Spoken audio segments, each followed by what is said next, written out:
This is Glow in the Dark Radio.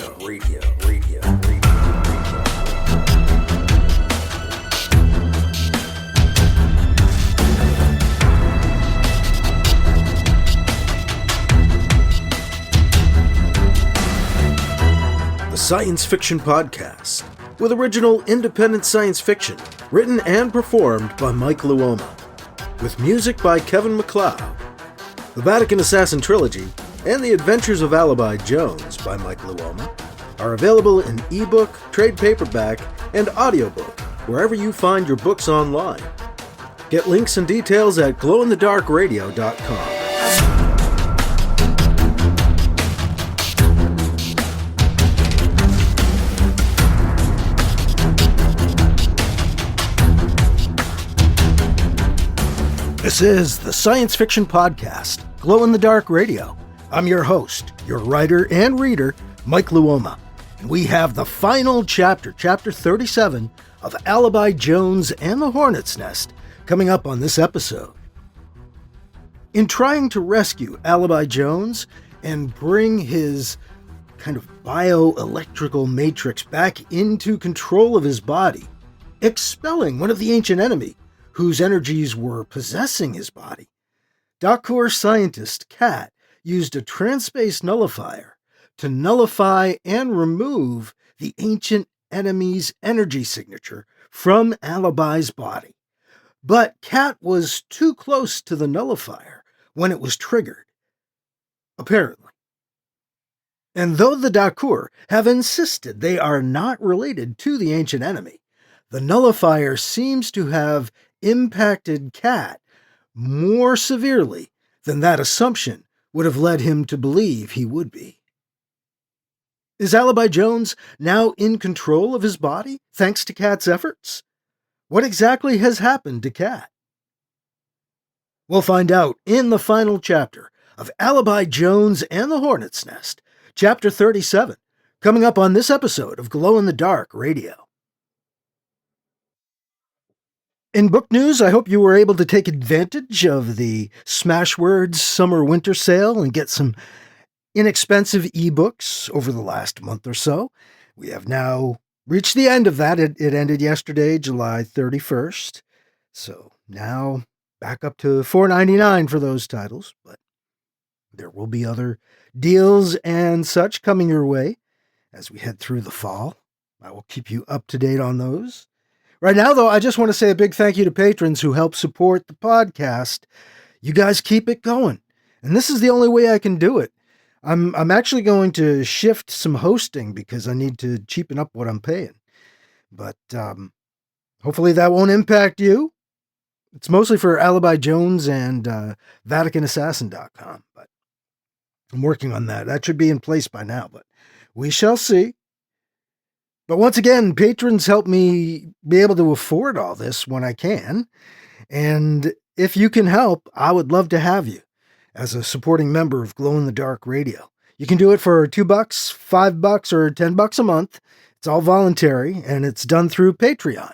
So if you go through patreon.com/glowinthedarkradio, that'll give you all the information you need and allow you to sign up and become a supporting member of the podcast, which would be awesome if you can. Thank you.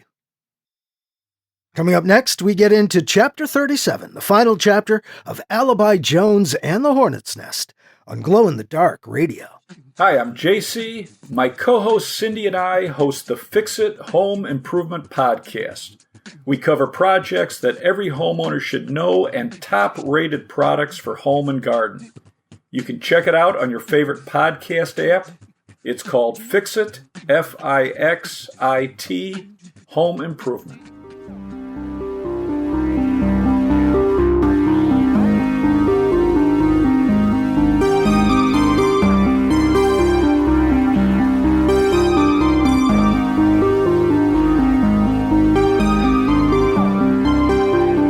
Now here's Chapter 37 of Alibi Jones and the Hornet's Nest, the final chapter of the novel, on Glow in the Dark Radio. Kat? Anita called again. She looked from Kit to Emily. He's not answering. I'm going down. Anita dashed off the bridge. "Me too," Emily said, following close behind her. Kit was left to steer the ship and wonder about his brother. Until Anita called. "Put it on automatic and get down here, Kit, now," she said. There was no arguing with the urgency in her voice. Kit leapt up and sped down to the cargo hold.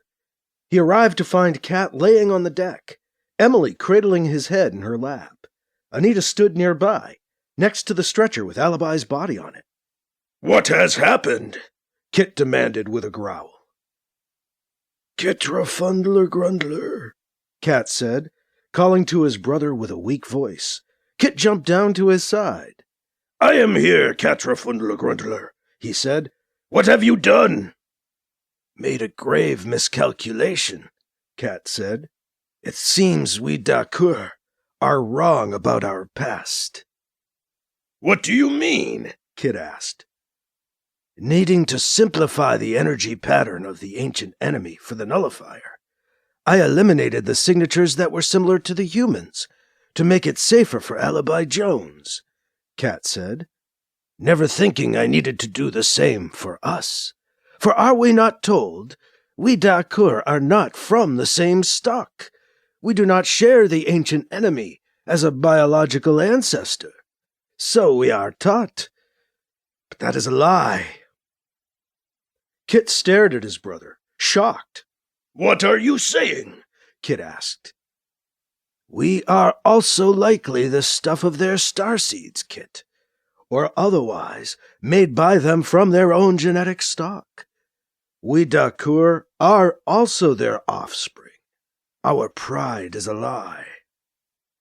"What is happening to you?" Kit asked. "I feel I am fading away, Kitrafundler Grundler," Cat said. "Detaching.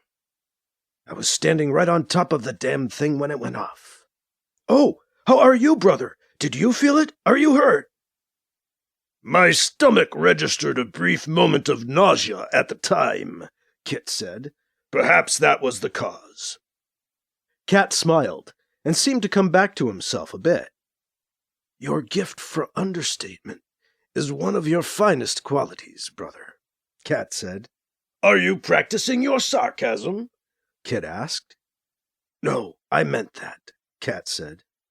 "No time left for sarcasm. I am dying, Kitrafundler Grundler." "No," Kit said. Alibi Jones coughed. "That's a good sign, isn't it?" Alibi was pretty sure it meant he once again had lungs, a mouth, and a throat. Breathing! He was breathing again! Alibi felt himself flow into his body from his head down, repossessing his heart, his lungs, his limbs, every inch of his strapped-down body? Alibi tried to say hello. "Not just yet, huh?" "Hello?" He got it out.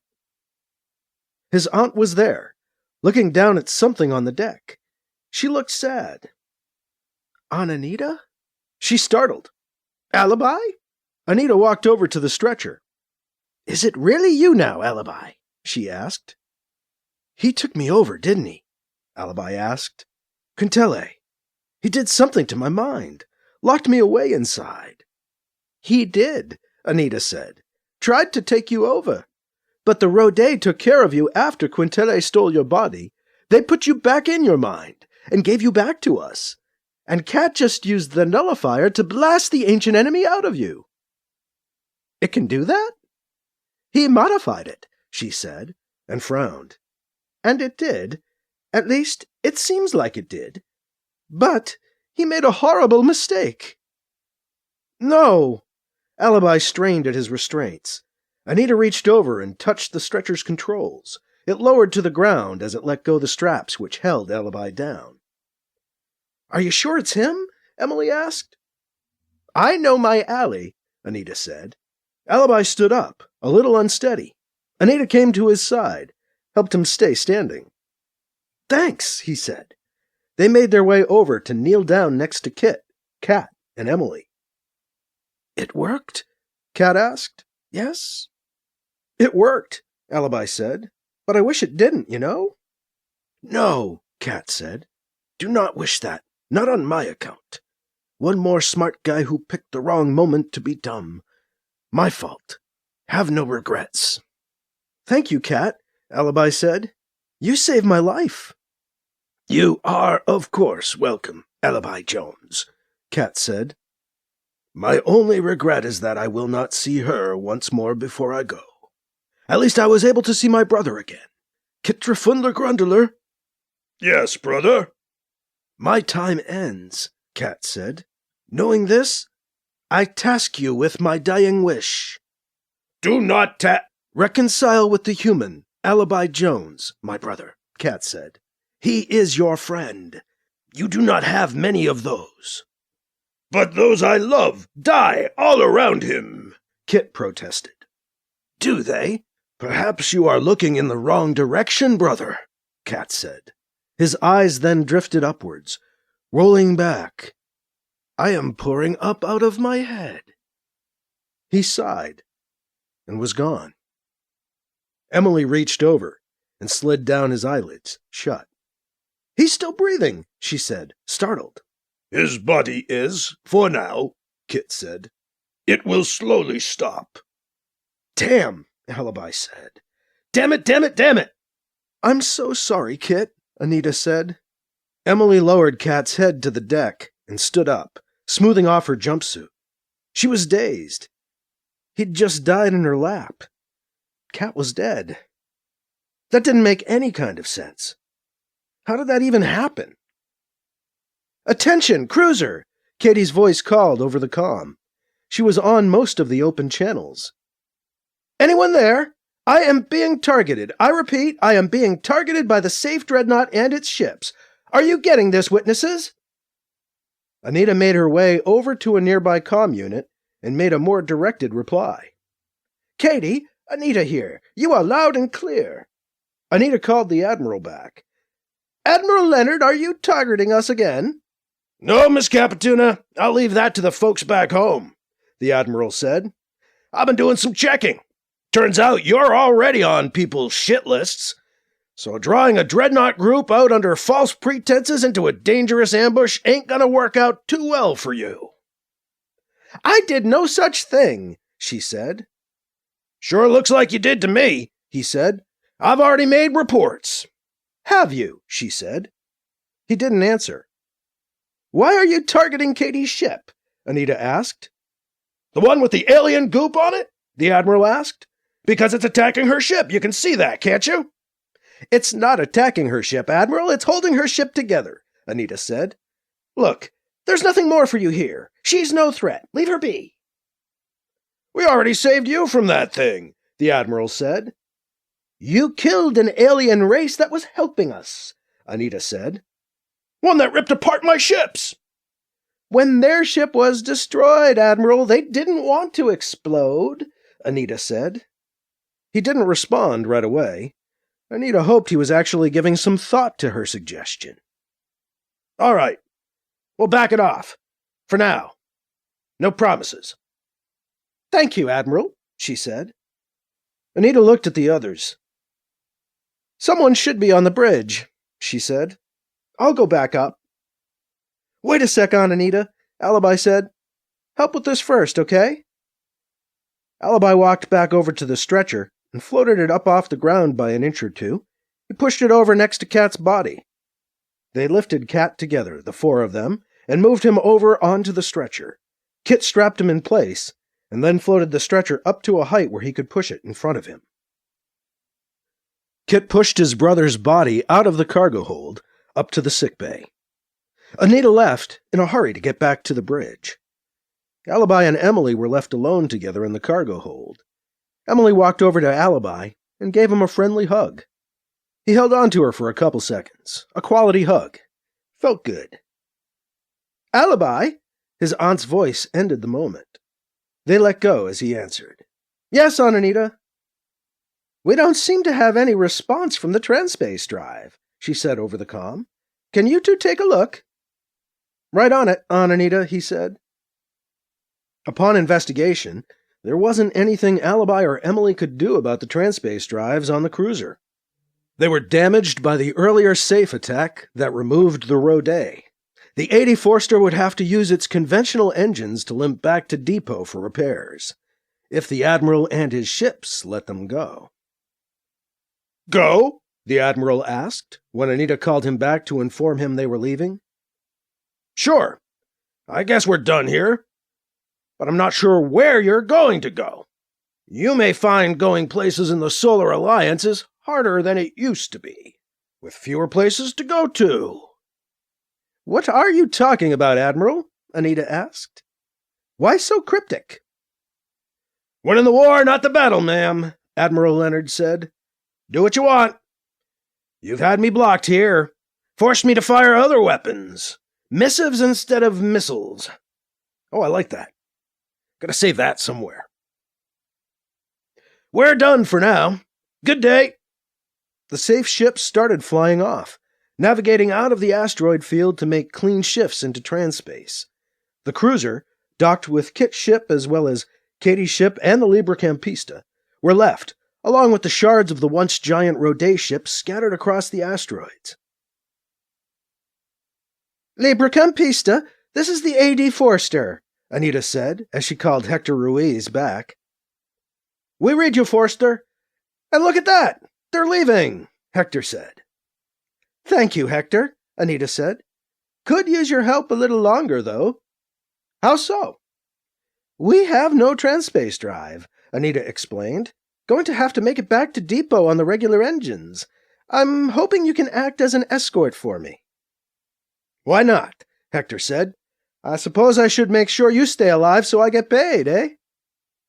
"Thank you, Hector. Let me check with Katie and Kit on their ships, and we'll set a departure time." After their check of the engines, Alibi and Emily joined Anita on the bridge. Anita sat staring into space. "I don't believe it," she said when she heard them. "I know," Alibi said. "I can't believe Kat is gone either." His aunt blinked, turned her head and looked at him, her brows scrunched up in thought. "Oh, Kat, I know," she said. "Him too. But no, the Admiral evidently doesn't make idle threats. I was trying to reach my contacts back at Safe HQ. They're gone, Alibi. Not sure how he did it, but it looks like Pseudo-Nico Constantine has finished sweeping out the old guard." "That's not good," he said. "That's not the worst of it, Allie," she said. "They say they're revoking my privileges and pensions, Alibi, taking it all away. My residences on Ceres and Earth, my travel privileges, security details, everything. Me and all the former members of my administration. The brat had the nerve to call it a cost-cutting measure. I have 3 weeks to move out. A canned message informed me when I checked in." "They can't do that, right?" Alibi said. "Can't just break a contract, can they?" "They're in power," she said. "They can do what they want. You can fight it, but that takes resources, money, power of your own. I don't have much of either anymore, Alibi. Enough to live on, but not enough to live on and fight a legal battle. Oh. Besides, aren't you tired of fighting?" "Yeah," he admitted. "Some." "I don't want an argument," Katie said. "I want to be very clear about this, so I came to you in person." She'd docked her ship with the cruiser and came aboard. After the safe ships cleared out, when it looked like the cruiser might be leaving, she found Alibi and his aunt on the bridge. "I love you both," she told Anita and Alibi. "You're very nice people, but I can't be around you because you make me a little crazy. I'm sorry about that. That's me. So I'm going to leave. Going to go off on my own. And I just wanted to ask both of you to please, I'm sorry, but please, don't try to find me. Track me down, okay?" "If that's what you want, Katie," Anita said. She sounded hurt, but managed a bit of a smile. "No worries," Alibi said. He looked away, back to the scan report he'd been reading before her arrival. He wasn't going to make the effort of a smile for her. Katie said. "Thanks." She started to walk off the bridge and ran into Kit as he made his way in. "Kit," Katie said. "I'm going. Again, I mean." "Did you give them your going-away speech this time?" he asked. Katie blushed. Kit could be such a big brother. A shorter big brother, but that was beside the point. "Yes," she said. "Charming as always, Katerina," Kit said. "Was that sarcasm, Kit?" she asked. "I am learning sarcasm," Kit said, "in honor of my brother." "Now I can't tell," she said. She paused, frowned. "I'm very sorry about Katrafundler Grundler, Kitrafundler Grundler." "Thank you," Kit said. Katie stared at him. "I don't know what else to say," she said. "That is because there is nothing else to say," Kit said. "Excuse me," she said, and stepped around him to walk off the ship, and out of their lives, she hoped. Anita watched her go. Alibi concentrated on his screen. Emily waved to Kit as he made his way back up to the pilot's seat. After a moment's silence, Emily spoke. "Well, if no one else will say it, I will. What a bitch!" Anita snickered. She couldn't help herself. She started laughing. She needed to laugh. Emily joined in. Alibi smiled, maybe snickered a bit. Kit was solemn and still. "She's a troubled girl," Anita said, after she calmed down. "That's a polite way of putting it," Alibi said. "Unsettled," Kit said. "Quite human." "Oh, really?" Emily said, with obvious sarcasm. "Testing the Dakhur?" "Yes, really," Kit said, a little confused. "Work on that sarcasm thing," Emily said, smiling. "Kit, do you have any speeches for us before you leave?" Anita asked. "None planned, no," Kit said. There was a moment's pause, an awkward silence. "Why don't you fly ahead to Depot, Kit?" Anita said. "You can make the necessary arrangements. We'll bring Katrafundler Grundler with us, transferring him to the Dakhur embassy after we land on Depot." "That will work," Kit said. He was still in a sort of shock at the loss of his brother. "Thank you." Kit got up out of the pilot's seat and walked over to Alibi. He looked Alibi Jones in the eyes. Alibi couldn't remember the last time Kit had done that. "My brother commanded me to forgive you," Kit said. "I will try, but not yet." He looked away. Kit nodded to Anita, then Emily, and then left the bridge of the cruiser. "Did you notice the bandage on Katie's leg?" Alibi asked. "Do you suppose she's got Rode tech under there?" "Really, Alibi?" his aunt asked. She sounded disappointed in him. "No, I mean it, really," Alibi said. "How else could she speak to them? Has to be an interface." "Why would they meld with her?" Emily asked. "To communicate, and other things," Alibi said. "It's hard to explain. She said they were helping to hold her ship together. What if they're helping to hold her together, too?" "I don't see Katie putting up with them," Anita said. "She's not the warm and cuddly type, that's for sure," Emily said. "Probably mutually beneficial," Alibi said. "That's kind of how she is." With the Libra Campista for an escort, the 80 Forster made it back to Depot without incident. They offloaded Kat's body to Kit and a contingent from the Dakhur embassy, including Rakhar, who'd made an emergency flight from her to receive his son's body. The Greater Ta had flown Rakhar to Depot. Their presence made many uneasy. Alibi avoided them as best he could, but he searched out Rakhar to pay his respects. "I am sorry, Rakhar," Alibi said, when he finally got the Dakhur elder alone. "Kit told me how it happened," Rakhar said. "It was not your fault, Alibi Jones." Alibi looked around, nervous. "I'm afraid I can't stick around long, because of your Greater Ta friends. They don't like me." "We know that," Rakhar said. "Thank you for coming to me, all the same. I should like to leave soon myself, and take Katrafundler Grundler home." "Take care, Rakhar," Alibi said. Back on board the cruiser, Alibi got both good and bad news. His aunt's bank accounts were screwed. Her business accounts were frozen. Her personal accounts were in a state of flux thanks to the uncertain status of her business accounts. Her residences were being shuttered, or at least closed to her. The government was trying to toss her out into space. That was the bad news. The good news was that Emily Brown had a head for business. With Alibi trusting her to deal with their accounts, she directed those accounts away from Solar Alliance sources and into secure banks that dealt with many races. A good free trader working outside of the SA would do that. She reasoned it was part of their cover. They had more profits than they'd been reporting back to their safe bosses, and those funds were beyond the grasp of anyone in the SA government. "So we can pay for our repairs," Alibi said. "That's good." "We need to pay Hector Ruiz, too," Anita said. "Not so fast," Emily said. "What?" Hector Ruiz asked.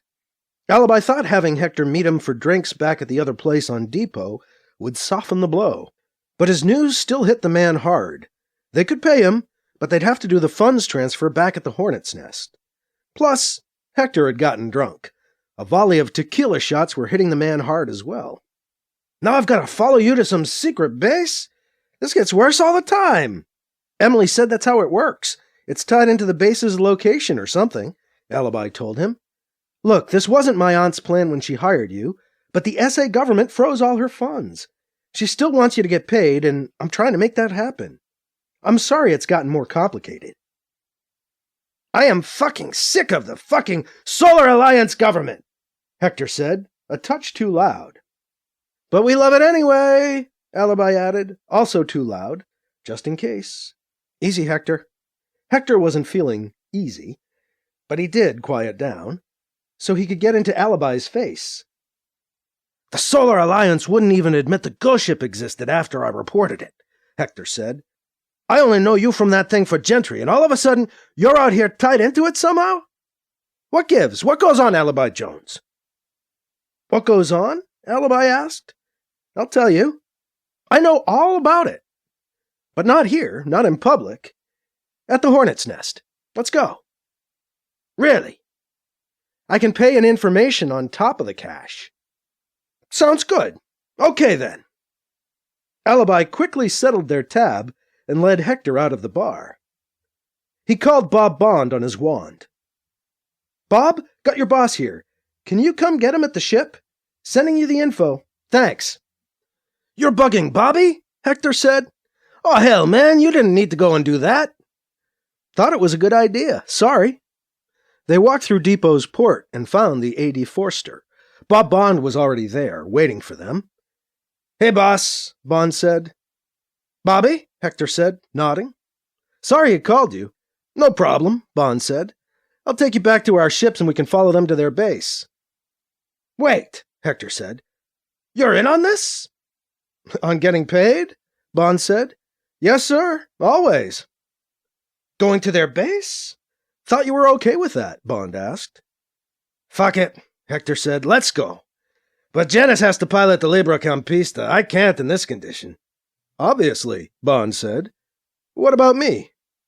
"You're bringing your ship, Bobby." "I can't get it to open," Emily said. "It's sealed up tight," Anita said. Alibi yawned. He'd been napping when they woke him to tell him they were at the Hornet's Nest, or would be if the base acknowledged their presence at all. "Is this part of your lockout from the Solar Alliance?" Alibi asked his aunt. "The Solar Alliance has no secure access to our facility," Emily said, answering instead. "Not anymore. They couldn't lock us out if they wanted to." "Then who?" Alibi started to ask. "Someone is in there," Emily said. "That's the only way they could have gotten around my security systems. Inside the base." "You just don't have the magic touch," Alibi joked. He opened a comm channel.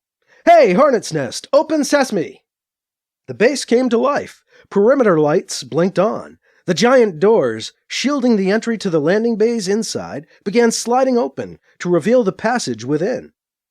Alibi looked from Emily to Anita and back again. They looked at each other. "Did you have it locked and coded to match your voice?" Anita asked Alibi. "No." "He is going to be impossible now, you know," Anita said to Emily. The two women started laughing. "What?" Alibi said, innocently. "You didn't do that." "No, I did that." The voice came from the comm. Alibi and Anita recognized it. "Hello, Krish," Alibi said. "Krish," Anita said. "Why the extra security, Krish?" Alibi asked. "Caught this guy sneaking it around," Krish said. He turned the comm's camera on to a man tied to a chair. "Hello, Brisby," Alibi said. "He's one of ours, Krish." "Is he?" Krish asked. "I would not be so sure, Alibi. He seems likely to be one of them. Why was he sneaking around, eh?" "Oh, Brisby," Emily said. "Well, that is why I had things locked up," Krish said. "Untie him, Krish," Alibi said. "I think he's okay, for now. And just FYI, we're going to be using a few bays today. Don't close the doors, unless the safe shows up. We should have a couple of free traders here pretty soon. They were right behind us. Once they're in, we can batten down the hatches." "Indeed, Alibi," Krish said. Alibi guided the cruiser through the narrow passages of the base to its landing bay. It felt good to bring the ship in. "We're down, Krish," Alibi said. Krish chuckled. "Welcome home, Alibi."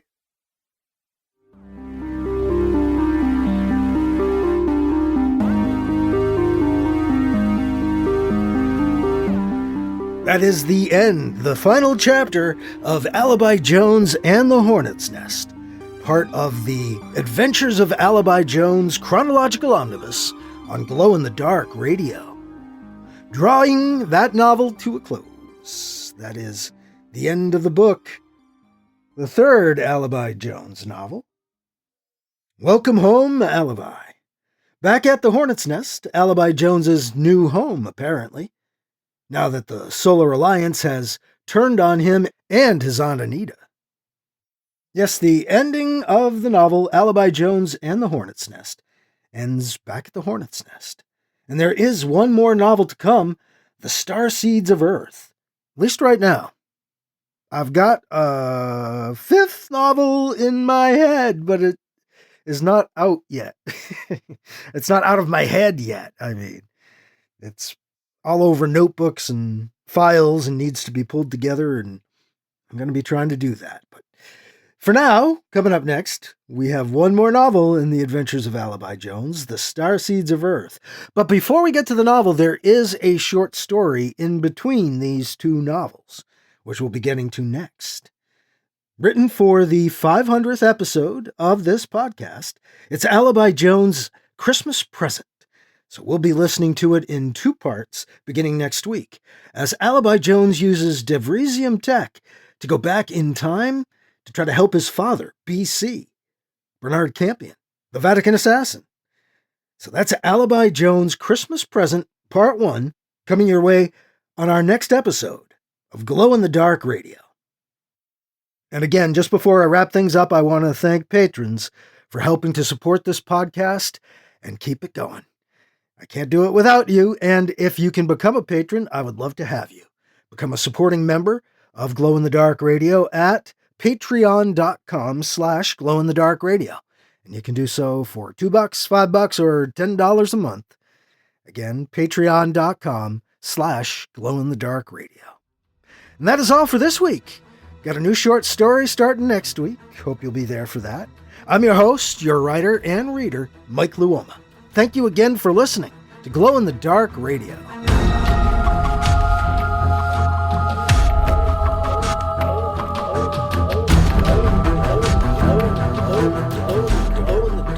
Glow in the Dark Radio.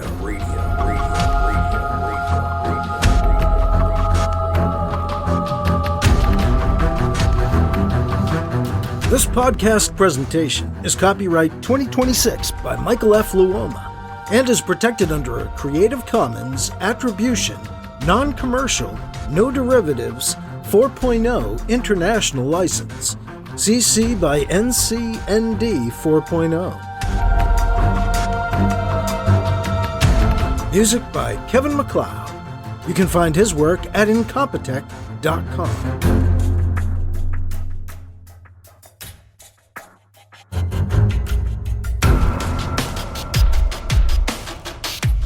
Mike's books are available in ebook, paperback, and audiobook, wherever you find books online. Get links and more details at glowinthedarkradio.com and mikeluoma.com. This has been a presentation of Glow in the Dark Radio.